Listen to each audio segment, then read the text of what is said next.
अस्सलाम वालेकुम। Grade 9 mathematics chapter number 1 start करेंगे। Name as matrices and determinants. Exercise 1.1 and question number 1, find the order of the following matrices.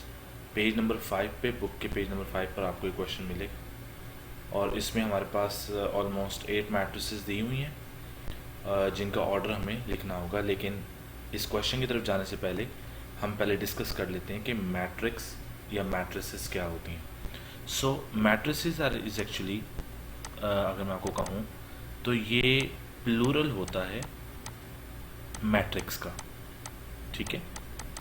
और जो matrix होती है उसको हम ऐसे डिफाइन करते हैं कि मैट्रिक्स इज़ एक्चुअली रेक्टेंगुलर अरे। पहले मैं आपको इसकी एक एग्जांपल बना दूं ताकि वो हमें उससे समझने में थोड़ी सी आसानी हो जाएगी। लेट्स से ये एक मैंने मैट्रिक्स आपके सामने लिख रहा हूँ, 1 2 3 एंड 4 नंबर्स की ये मैट्रिक्स है। और एक और मैट्रिक्स आपके सामने बनाता हूँ, let's say A B and सी, ये लेटर्स की है। तो आए अब इसको डिफाइन करते हैं फुली कि मैट्रिक्स इज आ रेक्टेंगुलर अरे। अब हम इसे रेक्टेंगुलर क्यों कह रहे हैं कि अगर आप ये देखो तो ये एक रेक्टेंगुलर की शेप बनती है। ये अगर हम यहाँ पे पहले बात करें तो ये एक रेक्टेंगल की शेप बनती है, ठीक है ना। अगर मैं इसे कंप्लीट कर दूँ तो ये एक रेक्टेंगल की शेप बन रही है। अब आप यहाँ देखो तो इसको हम रेक्टेंगल कहेंगे बिकॉज ये it's a type of square है। आपको बताऊँ कि रेक्टेंगुलर जो रेक्टेंगल्स होती हैं, एक तो रेक्टेंगल इटसेल्फ आपको पता है क्या होती है, ठीक है। रेक्टेंगल एक ज्योमेट्रिकल शेप होती है इस तरह की, यानी उसके जो 4 एंगल्स होते हैं वो आपस में कॉन्ग्रुएंट होते हैं और ऑपोजिट साइड्स जो होती हैं वो आपस में कॉन्ग्रुएंट होती हैं, ठीक है। लेकिन एक special type of rectangular shape भी होती है या रेक्टेंगल होती है, उसको हम बोलते हैं स्क्वायर। और स्क्वायर से तो हम सारे बहुत ज़्यादा वाकिफ़ हैं कि स्क्वायर जो होता है वो उसकी ऑल साइड्स जो होती हैं वो इक्वल होती हैं, ठीक है ना। ये ऑल साइड्स इक्वल होती हैं और इसके अलावा ऑल एंगल्स भी आपस में कॉन्ग्रुएंट होते हैं, इक्वल होते हैं। तो अगर मैं एग्जांपल नंबर 1 पे फोकस करूं तो ये आपके पास एक स्क्वायर मैट्रिक्स है और एग्जांपल नंबर 2 पे अगर मैं आपको बताऊं तो ये एक रेक्टेंगुलर मैट्रिक्स है, ठीक है। तो इसका मतलब ये हुआ कि आपको मैट्रिसेस मिलेंगी लेकिन वो स्क्वायर मैट्रिक्स भी होगी और एक रेक्टेंगुलर मैट्रिक्स होगी, ठीक है। लेकिन जब हम मैट्रिक्स को डिफाइन करते हैं तो हम जस्ट ये कहते हैं कि मैट्रिक्स इज़ अ रेक्टेंगुलर अरे ऑफ। अच्छा, अरे क्या होता है? अरे अगर आप कहो तो अरे जो होती है ये कलेक्शन होती है, इसको बोलते हैं कलेक्शन। अच्छा, अरे of what? Collection of what? Collection of एक मैट्रिक्स जो है वो आपके पास नंबर्स भी कंटेन कर सकती है, रियल नंबर्स बात कर रहा हूँ, लेटर्स भी कंटेन कर सकती है लाइक अल्फ़ाबेट जैसे मैंने आपके सामने लिखे, या कोई भी एक्सप्रेशन जो होती है अलजेब्रिक एक्सप्रेशन या कोई भी एक्सप्रेशन वो भी कंटेन कर सकती है रेक्टेंगुलर मैट्रिक्स अपने अंदर, एक मैट्रिक्स अपने अंदर। अच्छा, कुछ और प्रॉपर्टी बताता हूँ आपको मज़े की, कि जो मैट्रिक्स होती है ना, इसको जब भी आपने लिखना होता है तो आप ये इसकी बाउंड्री यानी इसके अराउंड जो है ये आप स्क्वायर ब्रैकेट्स यूज़ करते हो, ठीक है। ये वाली ब्रैकेट्स आप यूज़ करते हैं और इनको स्क्वायर ब्रैकेट्स कहते हैं और इसको ब्रेसेस भी कहते हैं। अच्छा, इससे आगे बात बढ़ाते हैं। अगर आपने किसी मैट्रिक्स को नाम देना हो तो आप जो है वो कैपिटल लेटर से रिप्रेजेंट करोगे। जैसे मैंने इसको कह दिया कि ये ए मैट्रिक्स है, A is equals to A B C D, small A B C D. और अगर मैं इसको कह दूँ कि ये बी मैट्रिक्स है तो कुछ गलत नहीं होगा। तो ये मैंने आपके सामने एक मैट्रिक्स की जो सारी प्रॉपर्टीज़ हैं उसको एक्सप्लेन किया। कुछ एक और दो बातें मेरे जहन में आ रही हैं जो कि बहुत इंपॉर्टेंट है आज के टॉपिक के लिहाज से, कि मैट्रिक्स में एक टर्म होती है रोज़, एक दूसरी टर्म हम यूज़ करते हैं कॉलम्स, ठीक है। तो इसमें आपने ये याद रखना है कि अगर ये एक मैट्रिक्स बी है, let me change my pen colour, इससे आपको ज़रा अच्छा समझ लग जाएगी। अगर ये आपकी मैट्रिक्स है तो इसमें अगर आपने ये देखना है कि आपके मैट्रिक्स में रोज़ कितनी हैं, सो आपने ये चेक करना होगा कि आपके मैट्रिक्स में हॉरिजॉन्टल लाइंस कितनी बन सकती हैं, ठीक है। जैसे कि बी मैट्रिक्स में अगर मैं आपको बताऊं कि बी मैट्रिक्स की इंफॉर्मेशन अगर हम लिखें तो यहाँ पे कितनी नंबर ऑफ रोज आ रही हैं, क्योंकि 2 हॉरिजॉन्टल लाइंस बनी है तो मैं 2 लिखूंगा, ठीक है। आए अब इसका ज़रा ए का चेक करते हैं। सो ए में आपको पता है कि सारे लेटर्स एक ही लाइन में है, तो एक ही हॉरिजॉन्टल लाइन बनेगी। तो ए के हवाले से जो मैं मेंशन करूँगा, ए के हवाले से जो मैं रोज़ मेंशन करूँगा वो होंगी 1। ठीक है, आए अब ज़रा इसके कॉलम्स की बात करते हैं कि इसमें कॉलम्स कितने हैं। तो कॉलम्स अगर आपने देखने हो किसी मैट्रिक्स के कॉलम्स, तो आपने देखना है कि आपकी वर्टिकल लाइंस कितनी बनती हैं। आपने वर्टिकल लाइन जब ड्रॉ करनी है तो आपने नंबर्स की राइट साइड पे ड्रॉ करनी है, ऐसे। ठीक है, ऐसे, ऐसे राइट साइड पे आपने लेटर्स या जो भी आपके जो उसमें नंबर्स, लेटर्स या एक्सप्रेशंस होंगी उसकी राइट साइड पे आपने ड्रॉ करनी है। तो आप देख सकते हैं कि जो बी मैट्रिक्स है उसके जो नंबर ऑफ कॉलम्स हैं वो 2 बन रहे हैं, और जो ए मैट्रिक्स है उसके जो नंबर ऑफ कॉलम्स हैं वो 1, 2 और 3 बन रहे हैं। ठीक है, तो ये तो मैंने आपको बता दिया कि how to find the rows and columns of the matrix. अच्छा, ये बड़ी इंपॉर्टेंट बात है, क्योंकि आपने जब ऑर्डर लिखना है ना किसी मैट्रिक्स का, ऑर्डर ऑफ अ मैट्रिक्स लिखना है, तो उसके लिए हमें रोज और कॉलम्स की ज़रूरत पड़ेगी। ठीक है, तो अगर मैं बोलूँ कि ऑर्डर ऑफ मैट्रिक्स ए क्या है, तो मैं क्या लिखूँगा? याद रखिएगा, ऑर्डर का फॉर्मूला आपने लर्न कर लेना है, वो होता है रोज बाय कॉलम। आई मीन मैं इसको और थोड़ा सा प्रिसाइज कर देता हूँ, number of rose bye number of columns. ठीक है, तो नंबर ऑफ रोज कितनी है, आए ज़रा ए मैट्रिक्स लिखती हैं। ए मैट्रिक्स की जो नंबर ऑफ रोज हैं वो 1 है, बाय नंबर ऑफ कॉलम्स कितने हैं ए के, वो हैं 3। सो 1/3 इसका order of a matrix A हो गया।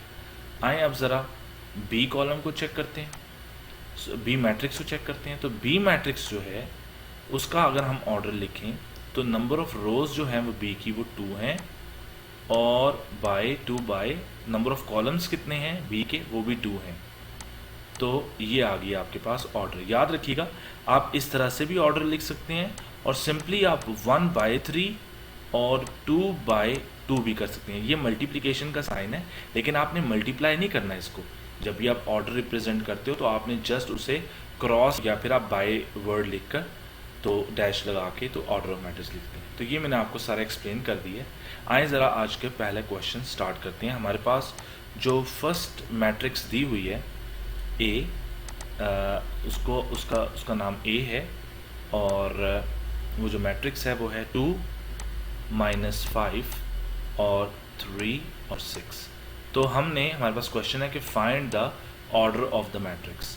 सो इसको हम बहुत डायरेक्ट करेंगे, क्योंकि मैंने आपको मेथड सारा एक्सप्लेन कर दिया है। तो इसका आंसर लिखते हैं कि ए का जो ऑर्डर है वो कैसे हम लिखेंगे। इसकी हम नंबर ऑफ रोज़ देखेंगे कितनी है। तो इसमें नंबर ऑफ रोज़ जो हैं वो 2 हैं। याद रखिएगा, रोज़ चेक करने के लिए आपने जो लाइन ड्रॉ करनी है वो आपने अपने नंबर्स के अंडर ड्रॉ करनी है, आई मीन उनके नीचे, उनके बॉटम में लाइन ड्रॉ करनी है। ठीक है, तो कितनी लाइंस ड्रॉ हो रही हैं? 2। तो आप लिखेंगे 2 रोज़ हैं। और अब इसके कॉलम्स चेक करेंगे, तो मैं कलर्स का चेंज कर लेता हूँ ताकि हमारे लिए थोड़ा सा आइडेंटिफाई करने में, कुछ प्रैक्टिस करने में आसानी हो जाए। कॉलम्स के लिए आपने वर्टिकल लाइंस, मैंने आपको बताया था कि आपने ड्रॉ करनी है, तो वर्टिकल लाइंस आपने नंबर्स की राइट साइड पे ड्रॉ करके चेक करना है। ठीक है, तो कितनी वर्टिकल लाइंस ड्रॉ हुई? आपके पास 2। सो आप यहाँ पे लिखेंगे, अब आप इसे कंप्लीट करेंगे तो जो आपके पास ऑर्डर बनेगा वो होगा 2/2। ठीक है, 2/2। तो ये इसका ऑर्डर है, और ये आपका क्वेश्चन कंप्लीट हो चुका है। This is the answer. आप इसको यूँ भी लिख सकते हैं 2-2। याद रखिएगा, जब आपकी मैट्रिक्स के number of columns and number of रोज दोनों इक्वल आ जाएं, ठीक है, तो ऐसी मैट्रिक्स को हम स्क्वायर मैट्रिक्स बोला करते हैं, स्क्वायर मैट्रिक्स। ठीक है, तो आए ज़रा क्वेश्चन नंबर बी करते हैं। ठीक है, क्वेश्चन नंबर बी जो है सेकंड जो पार्ट है इसका, बी मैट्रिक्स, उसको लिख लेते हैं। बी मैट्रिक्स जो है वो 2 0 3 5 है। आप कैसे भी लिख सकते हैं, आप इसको पहले आप 2 3 लिख लें, 0 5 लिख, आपने ऐसे ही बनाना है, आप नंबर कोई भी पहले लिख सकते हैं। तो आए ज़रा बी मैट्रिक्स का हम ऑर्डर जो है वो लिखते हैं। ये मैं इसको सेमीकोलन डाल देता हूँ और कलर चेंज कर लेते हैं, थोड़ा सा कुछ और यूज़ करते हैं, ये यूज़ करते हैं। तो जनाब इसमें क्या रोज़ हैं ऑर्डर लिखने के लिए जो हमारे पास फार्मूला है वो नहीं भूलना। फार्मूला है number of rows by number of columns. So number of rows कितनी है, लाइन लगाइए, नंबर्स के नीचे 1 एंड ये 2। सो इसकी बन रही हैं 2 रोज़। तो यहाँ लिखेंगे आप 2 और बाय नंबर ऑफ कॉलम्स कितने बन रहे हैं, नंबर इसका कलर चेंज करके मैं आपको करते हैं, रेड कलर यूज़ करते हैं। और इसके कॉलम्स बन रहे हैं एक ये और एक ये। सो इसके 2 कॉलम्स बन रहे हैं। तो ये आपका हो गया कंप्लीट। तो इसको हम यूँ भी लिख सकते हैं 2 बाय 2। सो ये आपका सेकेंड क्वेश्चन भी कंप्लीट हो जाता है। आए थर्ड क्वेश्चन शुरू करते हैं। थर्ड जो क्वेश्चन है आपकी बुक में वो सी मैट्रिक्स है, और सी आपको पता नाम है उस मैट्रिक्स का, और जो मैट्रिक्स दी हुई है वो है 2 और 4। बहुत ही सिंपल। आए इसकी अब ऑर्डर लिखते हैं टुगेदर। सो इसका जो ऑर्डर है सी मैट्रिक्स का वो हमारे पास कुछ इस तरह से होगा। इसमें कितनी रोज़ हैं, horizontal line under the numbers draw करेंगे। तो 1 लाइन ड्रॉ हुई है तो यहाँ 1 लिख दें, बाय और कितने इसमें जो कॉलम्स हैं, कितने कॉलम्स हैं, तो आप vertical lines on the right side of the number draw करेंगे। 2 वर्टिकल लाइन ड्रॉ हो रही हैं तो ये 1 बाय 2 हो जाएगा, ठीक है। और इसको हम ऑर्डर को 1 बाय 2 भी लिख सकते हैं। सो इस तरह से आपके 3 पार्ट्स कंप्लीट हो गए। अब ये थोड़ा सा ऊपर से हम इसको इरेज कर देते हैं ताकि हमारे पास थोड़ी सी स्पेस बन जाए। तो ये जो पोर्शन है इसको थोड़ा सा, इसमें हमारे पास जो एक मैट्रिक्स है वो कुछ इस तरह से है। उसका नाम है D matrix and D equals 4 0 and 6, ठीक है। आप भी मेरे साथ कर सकते हैं। आइए इसका यूज़ करते हैं येलो कलर। डी मैट्रिक्स का ऑर्डर लिखने के लिए हम पहले इसकी रोज़ चेक करेंगे। तो इसमें 1 2 और 3 रोज़ हैं, और टाइम्स इसमें कॉलम कितने आ रहे हैं। कॉलम के लिए हमें वर्टिकल लाइंस ड्रॉ करना होंगी। तो वर्टिकल लाइन राइट साइड पे ऑफ द नंबर्स हमने ड्रॉ करनी होगी। तो एक ही ड्रॉ हो रही है, तो 3 बाय 1 होगा। आप इसको 3 बाय 1 भी लिख सकते हैं, और आप इसको 3 बाय 1 इस तरह से भी लिख सकते हैं। तो ये आपका क्वेश्चन मुकम्मल हो जाता है। फिफ्थ पार्ट हम करते हैं। जो फिफ्थ पार्ट है हमारे पास वो है मैट्रिक्स ई, और आपकी बुक में जो मैट्रिक्स ई दी हुई है उसके कुछ जो कंपोनेंट्स हैं वो ए बी सी इस तरह से हैं, और डी ई एफ है, A B C and D E F. अच्छा, अब इसका हमें ऑर्डर लिखना है। तो सबसे पहले आपको पता है कि हम इसकी रोज़ चेक करेंगे कि नंबर ऑफ़ रोज़ कितनी है। उसके लिए हम horizontal lines under the components लगाते हैं, और जितनी लाइंस लगें वो हमारी नंबर ऑफ़ रोज़ होती हैं। और टाइम्स या बाय इसमें नंबर ऑफ़ कॉलम्स कितने हैं, तो हम नंबर्स के राइट साइड पर या कंपोनेंट्स के राइट साइड पर हम लाइंस लगाते हैं। तो जितनी लाइंस लगेंगी वो नंबर ऑफ़ कॉलम्स होती हैं। सो 3 बाय 2 आपका ऑर्डर है, और इसको हम 3 बाय 2 भी लिख सकते हैं। और मैं आपको ऑलरेडी यहाँ बता चुका हूँ कि जो ऑर्डर होता है उसको डायमेंशंस भी कहते हैं ऑफ द मैट्रिक्स, ठीक है। अब हमारे पास जो 6th क्वेश्चन है उसमें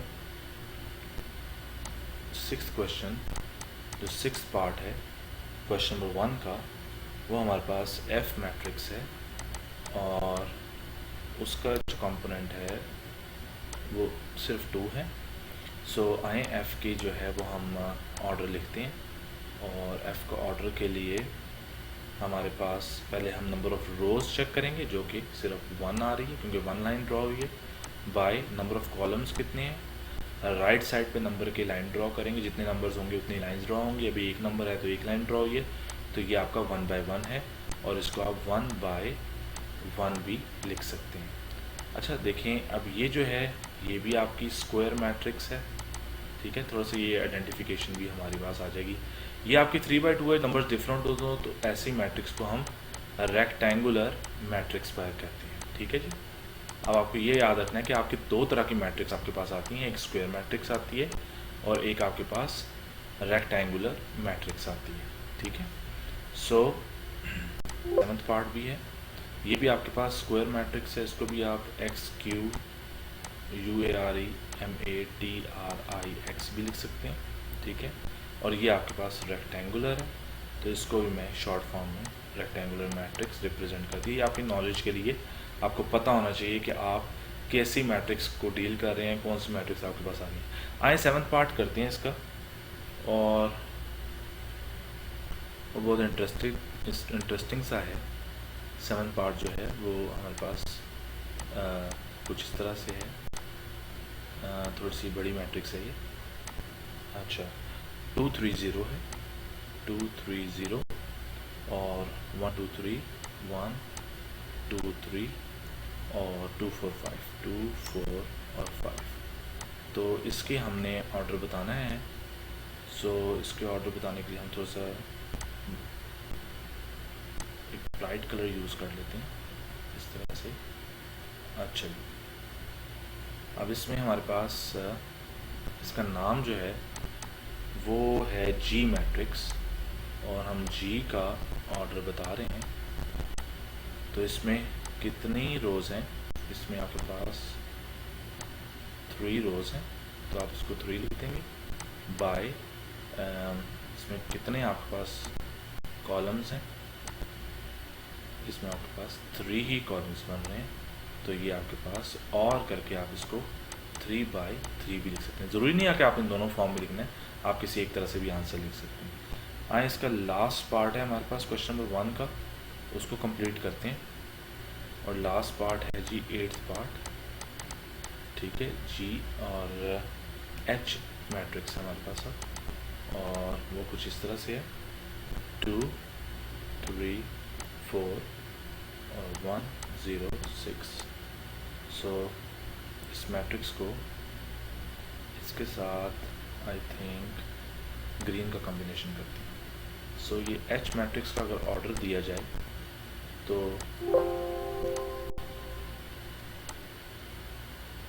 एच मैट्रिक्स का रोज जो हैं वो हमारे पास 2 बन रही, और जो कॉलम्स हैं वो हमारे पास 3 बन रहे हैं, तो 2/3।